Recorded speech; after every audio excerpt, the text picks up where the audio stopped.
Right. Hey there, I'm Meredith, and I am an intuitive and an astrologer based out of the mountains of North Carolina. And today I just wanted to take a second to come talk about the new moon. My camera interface looks a little bit different because I got a new computer, I guess. This guy that was in this very like basically working out of a little house in a mountain town out here. Uh, he fixed my computer basically by taking the motherboard, which fritzed out in my old computer, and he put a my old everything into this computer, which is a different computer, and charged me like $200. So I effectively have a new and improved computer with a slightly less pixelated camera for very inexpensive. So I'm definitely going to get a camera, I think, at some point. It's time. It's been time. So anyway, yeah, so thank you so much for tuning into this little new moon broadcast. The new moon is in Leo at the 23rd degree, and it's going to be square Uranus and connected to Lilith and Venus retrograde. So very interesting energy, in my opinion, to come talk about. So a new moon is a new beginning. So right before the new moon, I did a little video. Well, it wasn't really little, but I did a video on the dark moon in Gemini, Cancer, kind of like leading up to this.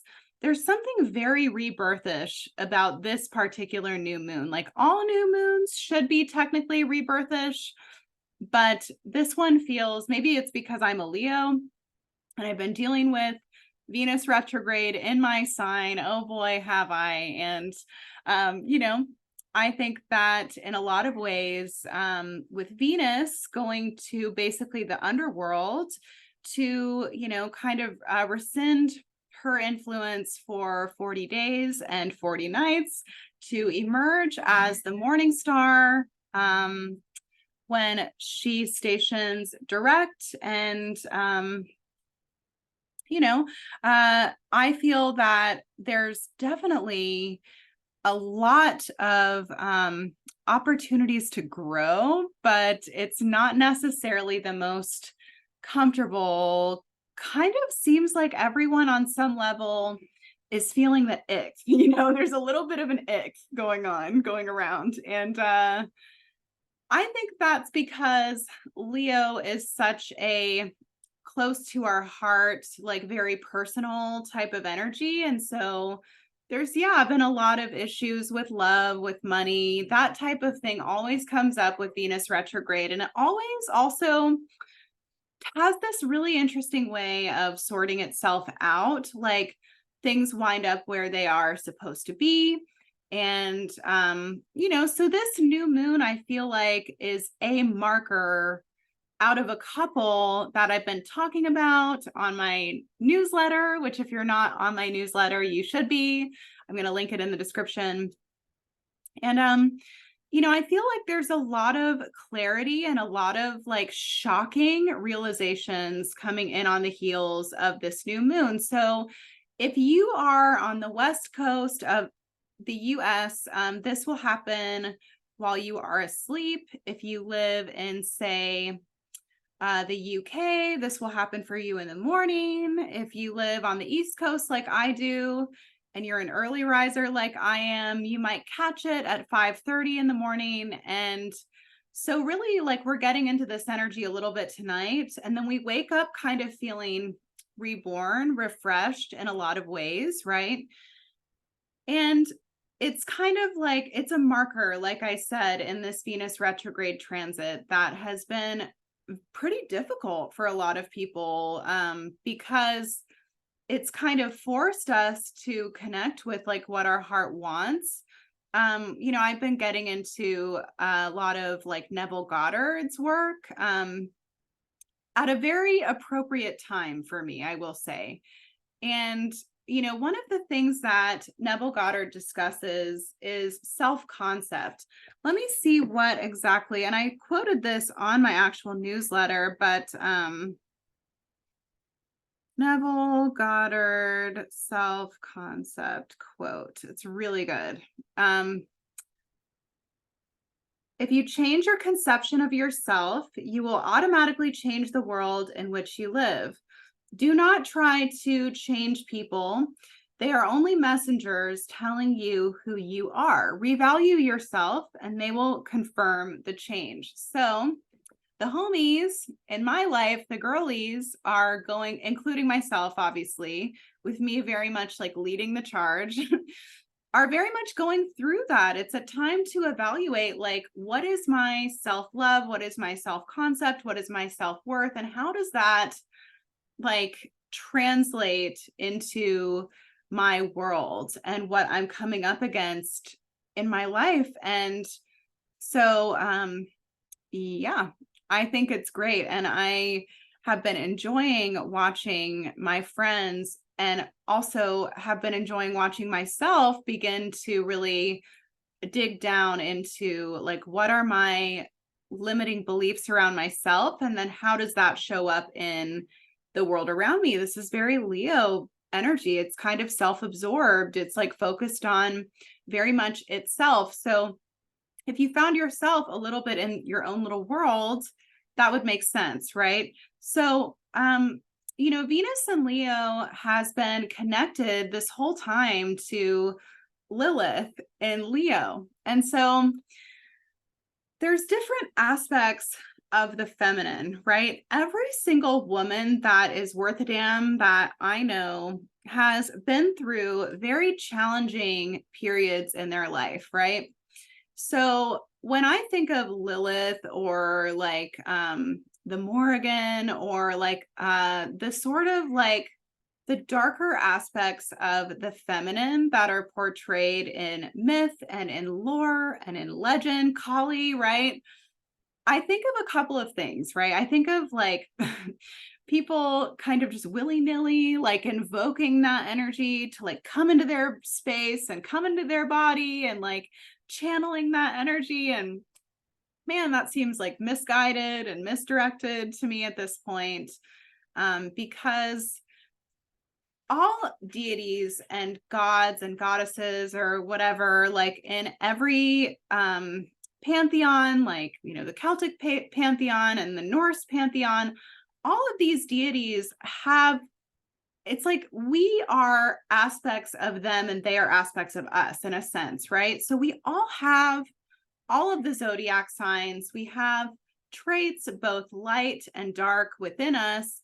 So there comes a time where we don't want to take it lying down anymore, right? Where we are kind of up to here, where we've had enough, right? And from there, you begin to see like, this part of you as a woman, come out that's a little bit fucking fierce and a little bit ferocious. And like, no, we're not doing this anymore. And like, this is actually how it's going to be. I went through this phase at the beginning of this year, and I feel like I'm kind of like almost arcing into that again, where I went through a personal villain era and I was like angry and upset. And I was like, no, like, I'm not going to be treated this way anymore. And I'm going to, use this anger and this dark feminine energy to like burn through everything that is not serving me anymore, right? And then it's like the dark feminine aspect in me kind of like went to sleep for a while, right? So with Lilith being in Leo connected to Venus, I've been feeling, especially because Venus is in her underworld phase, in a sense, the goddess of love, the goddess of pleasure, the goddess of receiving has like rescinded her influence, right? She's not there. Like she's underneath. She's, kind of like figuring out like her shadow self, and she's going through like an initiation. And we don't really have that energy to lean on right now. It's kind of like the love gets sucked up out of the realm, right? And then with Venus to be right beside Lilith, like this is very much like a time where the dark feminine is rearing its head and is coming out. And so I wanted to talk about, like, a couple of ways to engage with that energy. Like, it's not something that you want to keep around. Like, it's there for a purpose. It's going to help you burn off everything that's not serving you. And then you allow it, like, its energy to dissipate, right? And this is internal. This is nothing to do with like invoking, like, unless you really know what you're doing and you really have a lot of trust and faith in your own like spiritual abilities and capabilities, then maybe just don't invoke just like whatever it is, right? Because divinity of any kind is relational. So you're not like ordering a pizza, like, hello, can you help me to avenge my betrayal that I just went through? And can you help me to get, like to get back at my enemies? And it's not like you're ordering a pizza, right? You're like communing with something. And unless you have like laser sharp discernment, you're not really going to know what you're like interacting with, right? So I do personally in my own practice and my own life, I have always had a very strong connection with Freya, and I venerate her anyway. Like and I'm not even really like Norse. It just kind of felt like she picked me and I picked her. And especially having like a gray cat, starting the Gold Pill podcast before I even knew, like, it just seems like there are energies in the beyond that are kind of shepherding us forward. But I wouldn't just like go calling on like the dark feminine goddesses, especially if you're just like brand new, but you can notice their energy like rising in you. Like when you get betrayed or you get fucked over that one last time, or like, you can begin to feel their energy like in you, that's like kind of rising up to the surface. And it allows you to say no, or to put a stop to something, or to, change. It's that anger that purifies us, that allows us to make important changes in our lives, right? So for a lot of people, I've been noticing that. And I've also been noticing that there's a lot of creativity that has come out of some of the like deeper, more painful things that we are alchemizing. So I recommend, for this new moon, do some painting, do some singing, like do some dancing, like find a way to connect with your creativity, because that's what the new moon in Leo is all about. Meditations on the heart, because that like sort of like warmth that is always there, that draws up like a wellspring from your heart. That's very much a Leo thing. And yeah, I recommend really catching like the clarity that you're going to wake up with tomorrow. And because this is in a square to Uranus, some of this clarity could be a little bit shocking, like just like changing, like a change of heart out of nowhere, or like, some type of like external event that's like, whoa, that's like it's a different thing that I wasn't expecting, that is what I feel with tomorrow. And then also I think geopolitically, it should be pretty interesting. I know someone was just like allegedly indicted and they never find anything. So it doesn't really matter to me. I feel like this is all like a wild goose chase at this point. But I do think that there's a lot going on in the world with like the weather, which is like engineered, but it's still, the change is, kind of is changing. And I feel that in a lot of ways, the new moon is helping us to kind of like prepare for like an increase in the unknown. And Leo is the sign, frankly, that is, I'm not trying to say this just because I am a Leo, but I mean it. It's like the sign that is the closest to God in a lot of ways, right? I call it, with my friend Caroline, who's also a Leo, like God's favorite. And you think that I'm being like, whatever, like arrogant until you meet a Capricorn and like when you compare stories, you just know that there's a lot of like very divine energy from the sun that pours through Leo, right? And so this is a time to very much get close to your own divinity and like your own like connection to that, which is going to be different for every person. So I wish people would stop kind of like making it doesn't need to be one size fits all. I have my own connections and relationships with, my own spirit and like the mother of this planet. And, I do venerate Freya because to me that represents an aspect of it. And I've had some kind of like a father god, like an actually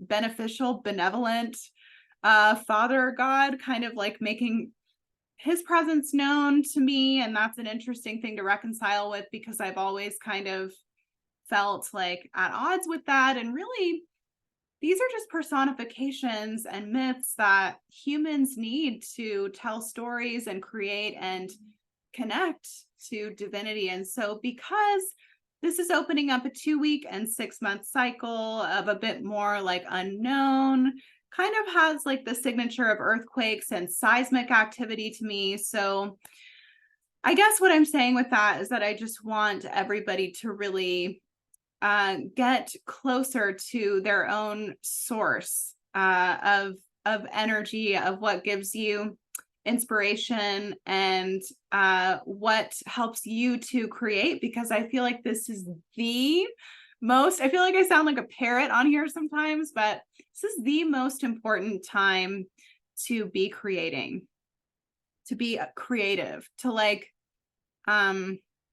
kind of go against the script. I feel like it's wanted for us all to be very much like automatons, and that's not why we're here, believe it or not. So if you find yourself in that space of like, mindlessly scrolling or like, getting too sort of like fixed in your own little rhythms, like maybe, take a new route to the store. Like, I mean, for me, I don't really go very many places at this point. I go to school, I go to the store. I might start reading at a physical location here soon. And, so I might go there. It's like 40 minutes away, but it's like, this is like the small town kind of hermit life that I'm choosing to live, where I don't go very many places, but I'm damn sure going to create some new neural pathways and some new energy. And I'm going to go in my own, like, I'm going to go some new ways to the store or to school or whatever, and yeah, just really like turning on your inner light and like shining it out to the world. This is the time. So I hope that this was helpful. Oh, excuse me. And, yeah, I hope that you guys are able to get up early if you live on the East Coast. Feel like, maybe I'm not sure like when in UK time, but hopefully you'll be able to catch it. If you're in Europe, you'll probably have a better chance. I'm just a weirdo, so I wake up at like 5 a.m. every morning. And yeah, I hope that this helped you in any way. And if you'd like to book a session or sign up for my newsletter, that will be in the description. Share this with somebody that you think might appreciate it and enjoy it. And I hope that you have an amazing day. Bye.